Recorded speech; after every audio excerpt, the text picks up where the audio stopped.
মেহেরপুর জেলা শহর থেকে ১৪ কিলোমিটার দূরে গাংনী উপজেলার কাজলা নদীর তীরে ব্রিটিশদের নির্মম নির্যাতনের সাক্ষী হিসেবে ভাটপাড়া নীলকুঠি দাঁড়িয়ে আছে। ইট চুন সুরকি দিয়ে নির্মিত নীলকুঠির ছাদ লোহার বিম ও ইটের টালি দিয়ে তৈরি।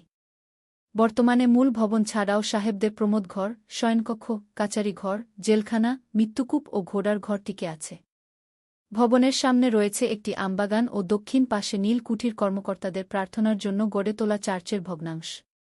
লোকে মুখে প্রচলিত রয়েছে, এখনও গভীর রাতে নীলকুঠি থেকে নর্তকীদের নুপুরের আওয়াজ ও চাষিদের আর্তনাদ শোনা যায়। নীলকুঠির পাশ দিয়ে বয়ে চলেছে কাজলা নদী। ভাটপাড়া নীলকুঠিকে পর্যটন কেন্দ্র হিসাবে গড়ে তোলার উদ্দেশ্যে কৃত্রিম লেক, ঝর্ণা, বিভিন্ন পশু পাখির দৃষ্টিনন্দন মূর্তি, কিডস জোন ও আকর্ষণীয় ফুলের বাগান তৈরি করা হয়। প্রতিদিন দর্শনার্থীরা কালের সাক্ষী হিসেবে দাঁড়িয়ে থাকা এই ভাটপাড়া নীলকুঠির ধ্বংসাবশেষ দেখতে ও মনোরম পরিবেশে ঘুরে বেড়াতে আসেন। বর্তমানে এই নীলকুঠি বাংলাদেশ সরকারের রাজস্ব বিভাগের তত্ত্বাবধানে রয়েছে। কিভাবে যাবেন?